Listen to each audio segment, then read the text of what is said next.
बिस्मिल्लाहिर्रहमानिर्रहीम नहमदुहु व नसल्ली अला रसूलिल करीम। नाज़रीन किराम अस्सलाम वालेकुम। मैं डॉक्टर मोहम्मद ताहिर कुरैशी अपने इदारे उर्दू निसाब साज की तरफ से आज एक और वीडियो के साथ आपकी खिदमत में हाजिर हूँ। सिलसिला है हमारा कवाइद का, अल्फाज के इस्तेमाल का। आज की वीडियो का मौजू है के और के में फ़र्क। जैसा कि आप स्क्रीन पर देख रहे हैं, काफ़ी के और काफ़े के।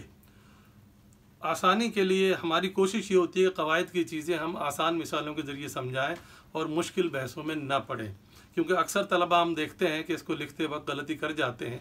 बड़ी काफ़ी के की जगह के लिख देते हैं या उसकी जगह वो लिख देते हैं। पहले समझ लें काफ़ी के हर्फ इजाफ़त है।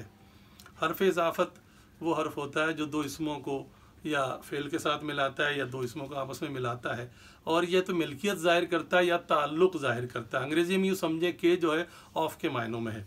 जैसे क्रिकेट के खिलाड़ी, बिल्ली के बच्चे, भाई के पैसे। मतलब इसमें या तो मिल्कियत ज़ाहिर हो रही है या ताल्लुक़ ज़ाहिर हो रहा है। ये हर्फ इजाफ़त है। इसके अलावा तमाम जगहों पर काफ़े के इस्तेमाल होगा। काफ़े के अलबत्ता इस्तेमाल के कई जगह हैं। मसलन ये या के मायनों में देख लीजिए, हम कहते हैं कि ये घर छोटा है कि बड़ा, तो यहाँ छोटा है के बड़ा के या के मायनों में, यानी छोटा है या बड़ा है।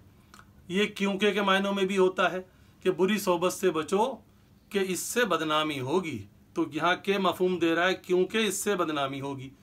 और कभी ये बल्कि के मायनों में भी देता है। एक शेर है, नहीं मिलती कोशिश से दुनिया ही तन्हा कि अरकान दीबी इसी पर है बरपा।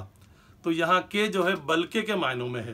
तो आपने देखा कि काफ़े के इस्तेमाल कई हैं अंग्रेज़ी में, और या के मायनों में, बिकॉज क्योंकि के मायनों में, और दैट के मायनों में, बल्कि के मायनों में भी ये इस्तेमाल होता है, बट के मायनों में भी इस्तेमाल होता है।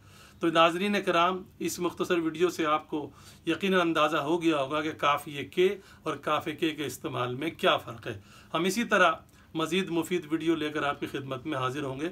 अल्लाह हाफिज़ व नासिर।